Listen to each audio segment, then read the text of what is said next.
Ladies and gentlemen, today we are here to debate the motion that this House should nationalize all private schools. Before we go on to do anything else, let's first start with the definition. We define nationalize as turn over ownership and management of, and private schools as a school not owned by the government but actually managed by private funds. So let's go on to the context. In the status quo in the world today, there are private schools and there are public schools. Usually people think of private schools as the places where richer people go, that have better quality. And even if people are not able to afford these private schools, they would like nothing better than to go to them. That is the general opinion of private schools.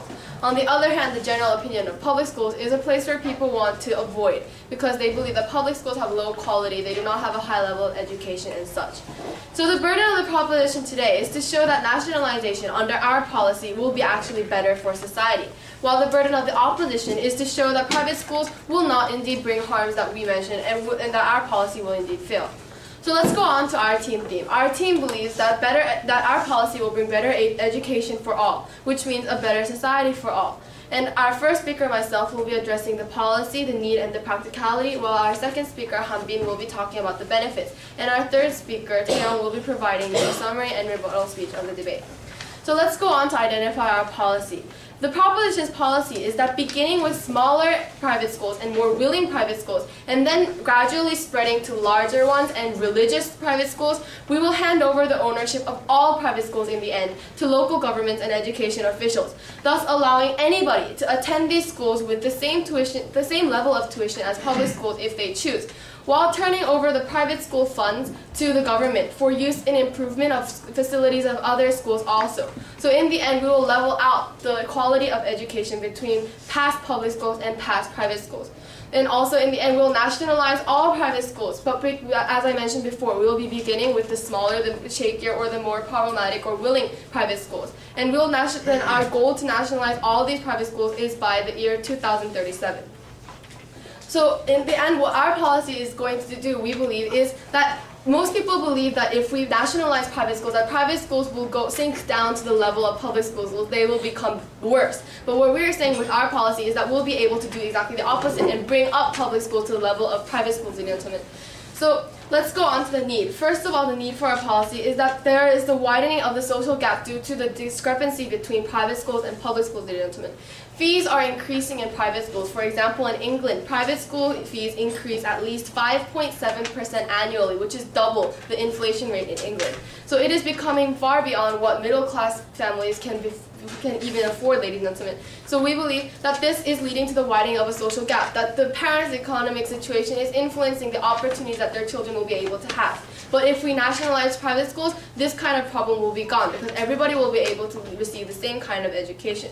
Also, the second need for this policy is that there is indeed a lower quality in public schools in some areas in the world right now. That is due to, first of all, the fact that there is teacher inequality because some teachers prefer private schools, that more skilled teachers prefer private schools where there are higher salaries and such. And also there is the inequality of quality because there is politicized decision making. Since more affluent families send their children, since more powerful families send their children to private schools, the government fears losing popularity, and therefore they actually try to drive their educational policies towards the standpoint of the private schools rather than the public schools. So we believe that if we have our policy, since there is a need of increasing quality in public schools, this will also be solved, ladies and gentlemen.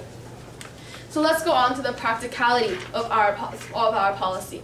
First of all, we say that there will be indeed willing schools to go with this policy because that may be the question that most of you want to ask. There will be schools that are willing to nationalize because, for example, in England right now, as the prices of public schools, as the tuition fees of private schools rise, then there are beginning to be less students in private schools in England. While new state schools in England are actually very state-of-the-art. They have new technology because the government is investing their budget into helping these private schools, and as the government is into helping these public schools. And as the government is investing in these public schools, other companies with IT technology and such, they have been actually offering many benefits for free. IT companies and other manufacturing companies have been offering benefits for free to the public schools in order to win favor of the government. So we believe that the core of our policy is to have the government support. And once we have the government support, there will be full incentive for the private schools to also join the nationalization because they want to enjoy the benefits. For example, Yes, ma'am. Sorry. So they also want to enjoy the benefits. For example, even in England right now, two very well-off private schools called Belvedere and William Holmes, they want to actually become nationalized. They requested the government to become state schools because some of them can believe that handing over their funding to the government will be easier for management and such. So we believe that there will be willing private schools that will join in starting our policy, ladies and gentlemen. So, ladies and gentlemen, today we say that and our second speaker will go on with our benefits. Thank you.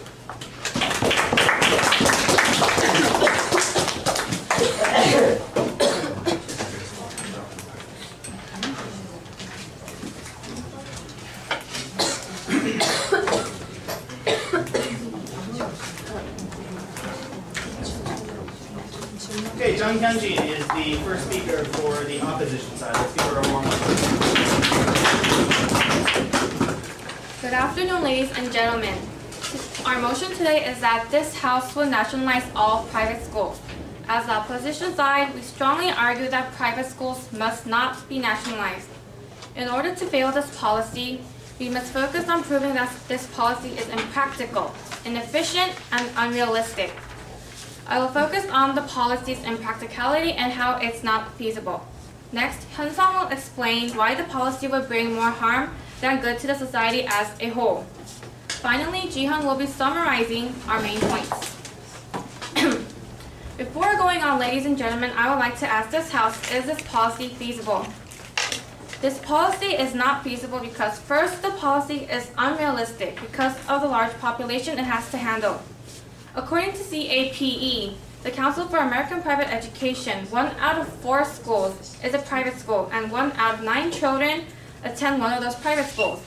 Further research by the National Center for Education Statistics, the NCES, revealed that approximately 28,000 private schools account for more than 25% of all the schools in the U.S. Before you go on, then, yes, you're addressing the issue of how there is a large population to handle, but that is exactly why our policy states that we will start with some more willing schools and then spread out and have all private schools nationalized by 2037.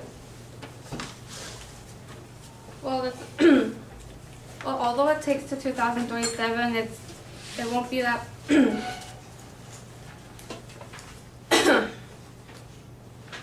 It won't be possible until 2037 because there are so many schools that need to be nationalized in the United States. And 25% of all the schools in the U.S. More than 6.5 million students, which take up about 11% of all U.S. students, are enrolled in private schools. Considering the population, 6.5 million is not a small number. That's a lot of people. How will the government handle such a large population, and what will they do of the budgets? Secondly, the current demand for education in private schools is huge. More and more parents are willing to send their children into private schools, which provide a much better environment for their kids to study. For example, a survey about the public school preference was done in December 1999 by the CAPE. Out of 4 categories, private schools were shown to be dominant in 3 categories. 52% of the respondents said private schools provide generally a better education. 74% said private schools do a much better job in maintaining discipline and order. Before we go on, then. No, thank you. 53% answered that private schools do a better job in teaching academic skills. This connects to private school students scoring higher on standardized tests than public school students. In the year 2003, the national average score for the SAT was 507 for reading and 519 for math, while the average for public schools was 504 in reading and 516 in math. Private schools showed a great gap by having an average of 550 in reading and 573 in math. Since private schools show much better scores on the SAT and academic achievements, parents are demanding them. What incentive would the government give these parents to put their children in public schools? They don't care about the expensive tuition that the private schools require. All they want is a better future for their children. Now my partner Hyun-sung will continue on with the inefficiency of the policy.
Okay, we'll continue the debate with Hanbin.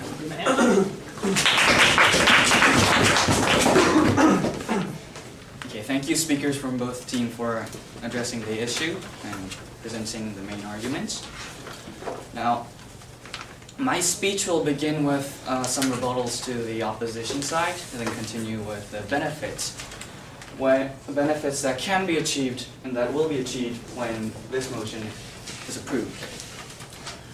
Now, there wasn't actually much to rebut in the opposition's argument because there wasn't much actually in the opposition's argument.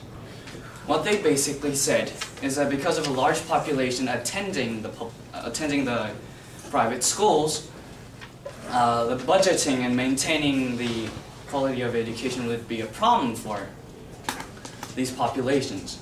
This is nonsense. Think about it. Our side is not saying that we liquefy these schools and demolish them into smithereens and bring these kids kids attending private schools without education. We're merely saying that these schools be turned into public schools which are funded by the government. So the opposition's arguments weren't really strong as far as our team has to say. Then I'll continue with the benefits. The benefits of this motion. There are two main benefits for this motion. One is that it reduces social inequality or social division. And the second one is that it increases social welfare by having more talented young people being trained by various institutions. Now the first point, that it reduces social inequality or division,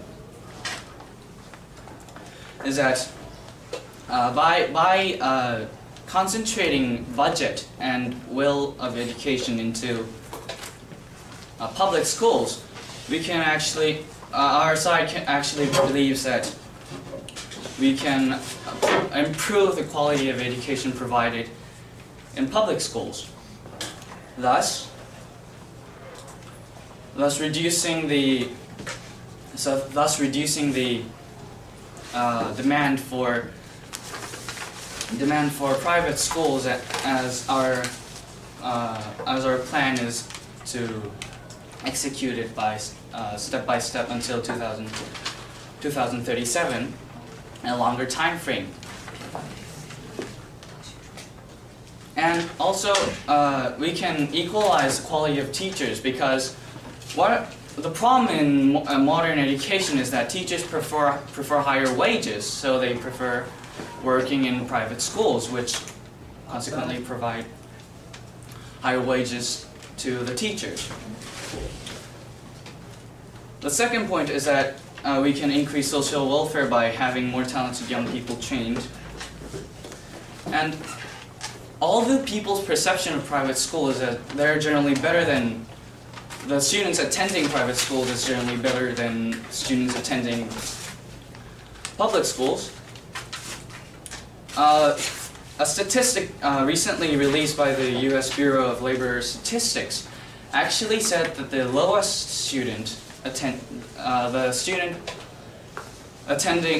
having the lowest grades while attending a private school is actually worse than a student the highest student attending a public school.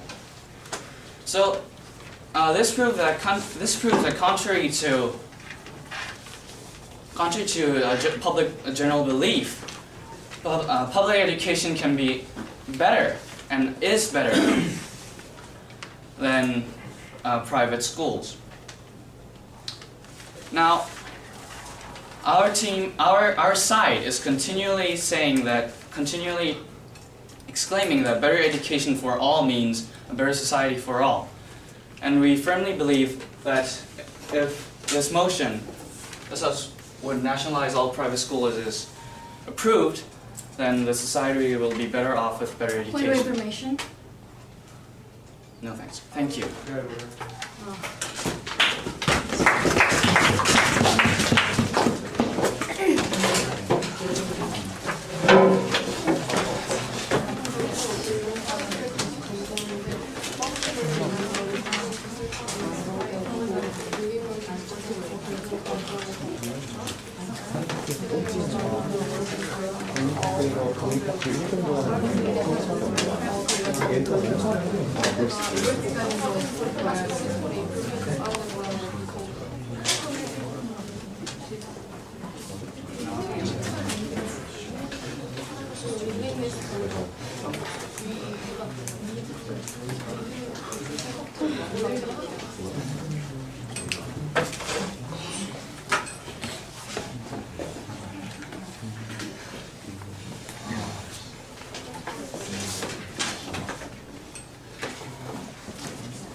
Okay, after Hyun-sun's speech, I'm going to remind you that 2 of you will have to make floor speeches.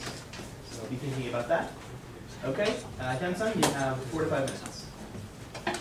There is much to rebut to this side, to the proposition side, because there are millions of logical fallacies underlying in their policy. First, and I'll mention the 2. First, the increasing quality of the overall schools. The schools will be provided by the facilities by the corporation and government support. However, with the good facilities, will the quality change? Will the teachers change? They didn't mention the teachers, which are very effective in raising the quality of education. Also, what about the schools that don't want to be nationalized? What about the schools that are successful enough so they do not want to change? They do not want to condescend into public schools and lose their peculiarity. Okay, now we'll carry on to our main points. First, the overall quality of education falls. Well, nationalizing all private schools can achieve educational equality. However, is the equality worth it? The overall level of education will certainly fall as the level is lowered down to meet the needs of public Before we education. go on, sir, Yes. were you listening to our argument where we said that with private schools gone, that there will be no reason for the government to have politicized decision making, and since there are no private schools, social groups and the government will be more motivated to help improve the quality of the public sector. So can you kind of summarize it? So that with private schools gone, social groups and everybody in society will be focusing more on improving public schools now that there are no private schools. So we believe that the quality of education overall will logically rise. Yeah, but you didn't mention the teachers. That is the problem. You mentioned the facilities and those kind of stuff. You didn't mention the teachers. So, No. The public school lack the educational diversity. The public school system focuses on college entrance, either as MUCA or IPA. Students with other talents than economics or science lose their chance of opportunity for getting special education. It is best for them to stay in private schools, such as 국악고, 예고, or ENIGO, where that could be easily achieved. For example, according to a report from America's National Center for Educational Statistics, the teachers are 24% more free to create curriculums and programs. And that means the extracurricular activities provided by public schools is ineffective. Do they have money? Do they have enough money to provide for the special education? And the learning rate of progress Before you differs. go on, sir. No. The lack of incentives, yes. The private schools are more likely to respond to the educational customers, such as students or parents, than public high schools, because every parent pays the bill at private high schools. Now, we will oppose for the alternative plan. Our alternative plan is to nationalize all public schools, private schools, up to the middle school. The purpose is to give students an equal start, up to the point where the education is required for all children. This is called 의무교육. 의무교육. It is true that the existence of private schools at an early age deprives of the special education opportunities to the children.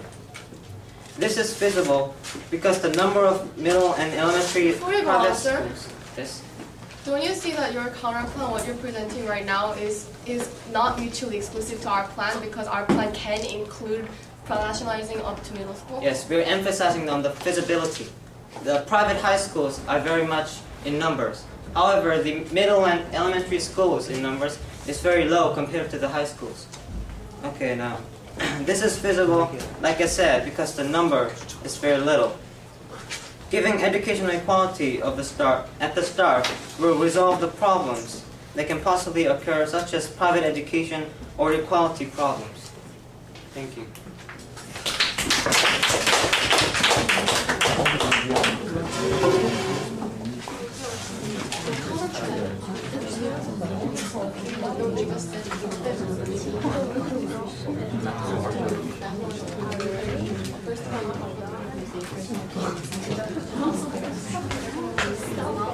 이러면서 진짜 처음 거의 쏘지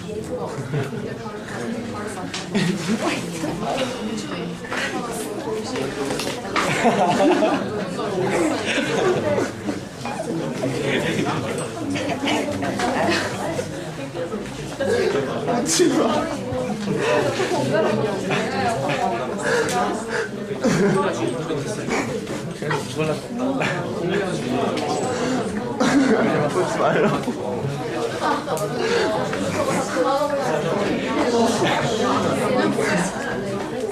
미안해. 예고엔. Okay, I'll ask one speaker for each side. 미안해. Any volunteers to speak for the pro side? I'll take volunteers first for the op side. Op side. Over there. Okay, and I do need one pro speaker.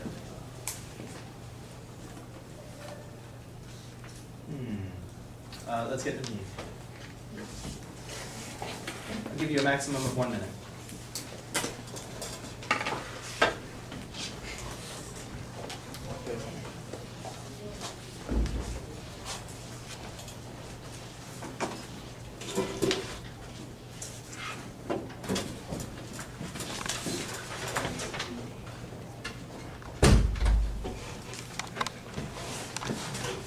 The proposition side has said that they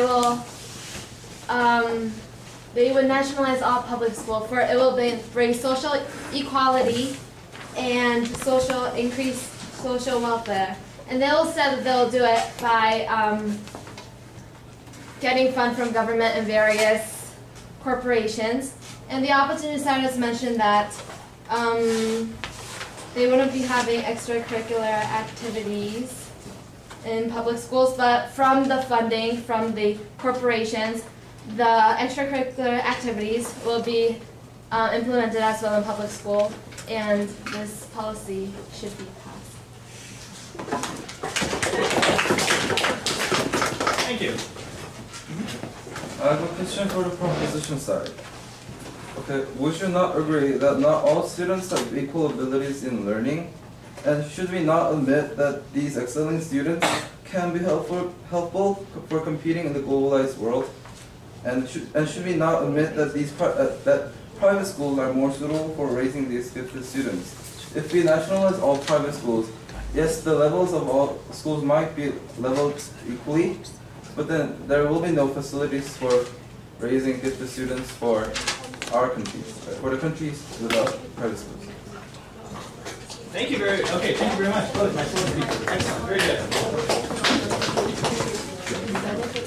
Okay, at the end of our debate, the opposition speaker has the first final summary. So Jihan will be making a 3 to 4 minute summary for the off side. You are welcome, please.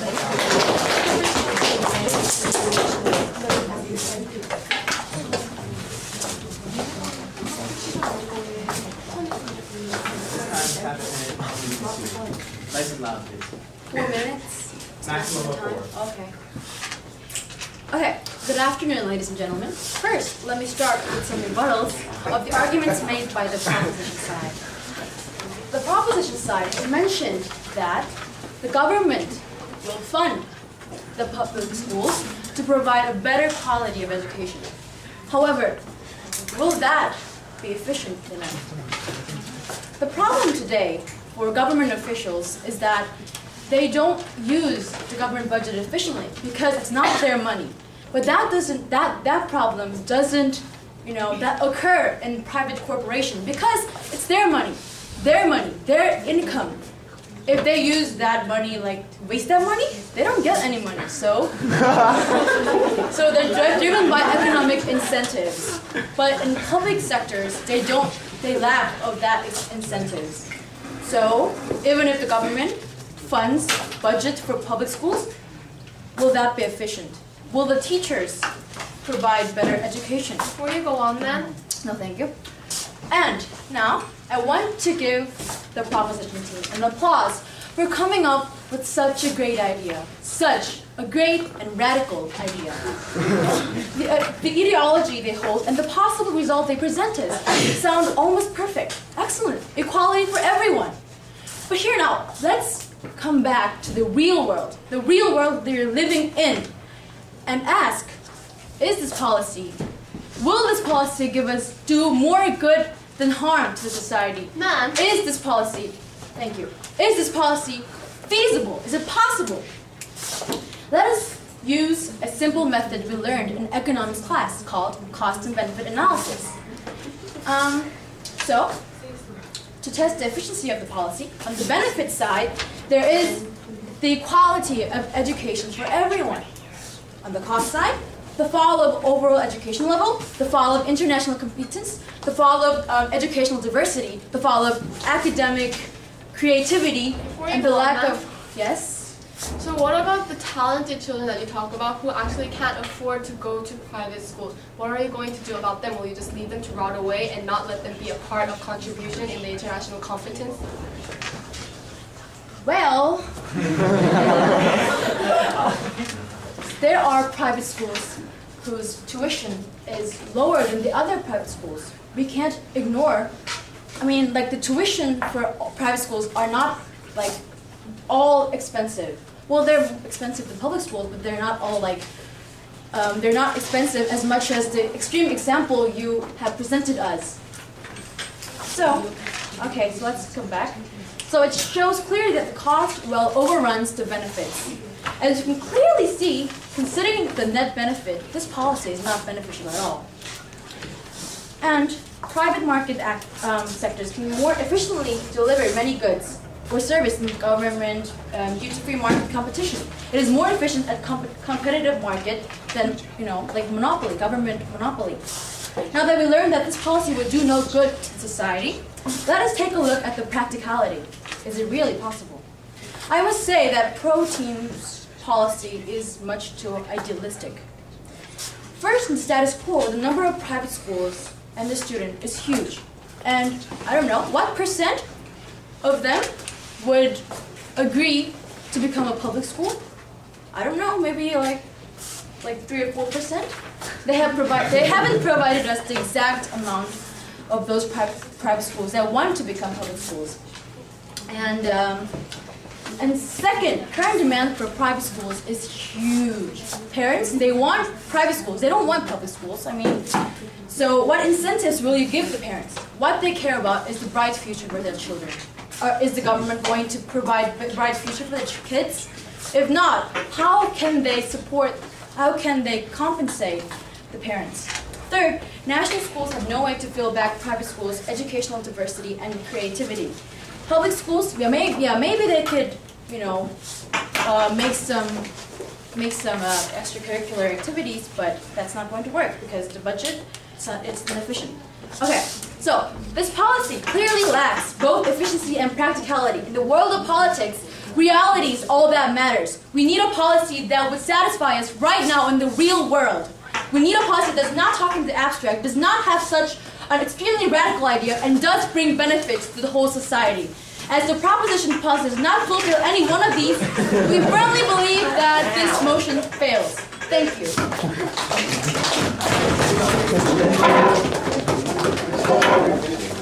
종류가 너무 재밌어.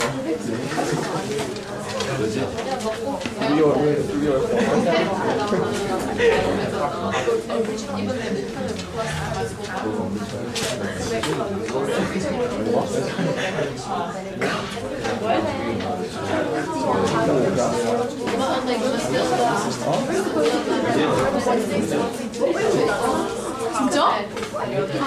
진짜?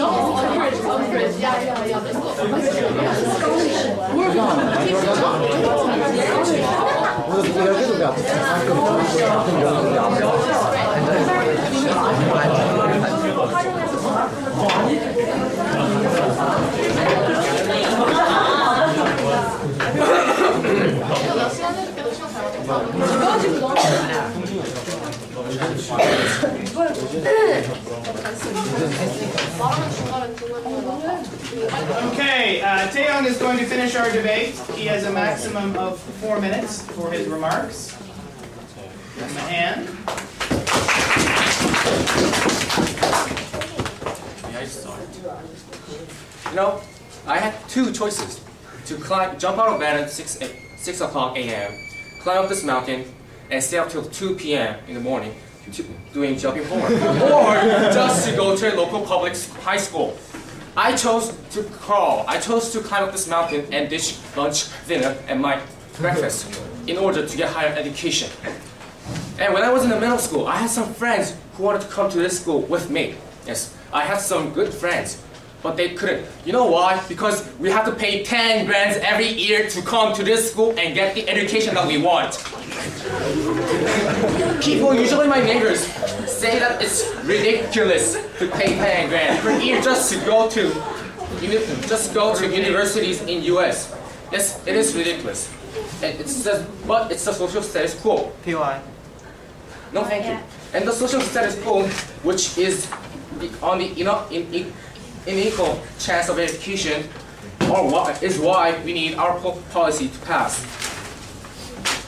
I like first to rebut the opposition for saying that, for their counter plan to publicize under the middle school, but not the high school. Well, first, their plan is not mutually exclusive, but it's also a part of our own plan. We're planning to publicize all of the schools, all the private schools in the nation. Sorry, thank you. No, thank you. And they talked about privatizing everything. Yeah. As how we talked about. No, thank you. I said no, thank you. We are not going to go on everything and turn it into like ashes. We're going to slowly, gradually change everything. Yeah, we have willing 10% in England, the private school, 10% of private schools willing to change into public schools just for their benefit. And now, as I talk about benefit, thank you. As I talk about benefit, I'd like to talk about the funds which opposition raised the question.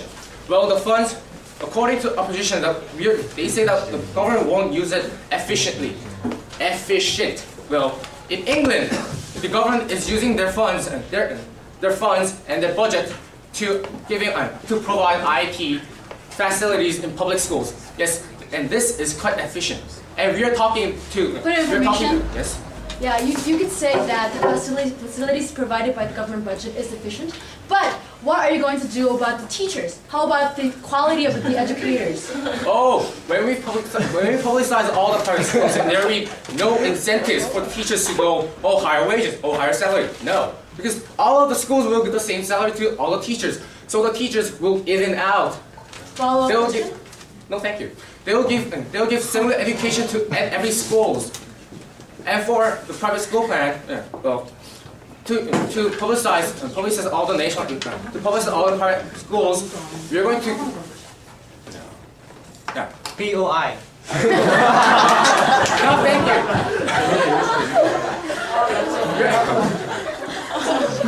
You're going to use the private funds for the private schools as a benefit, as an add-ons to government funds. There will be in the form of benefits, as incentives. And while turning over the private schools funds to the government for using improvement of public school facilities,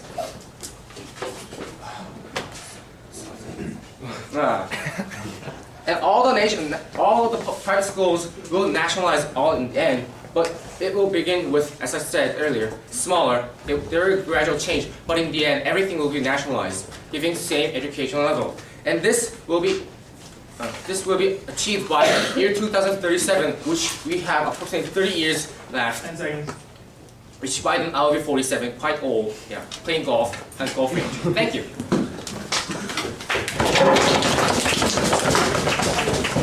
Stop the tape, please. Okay.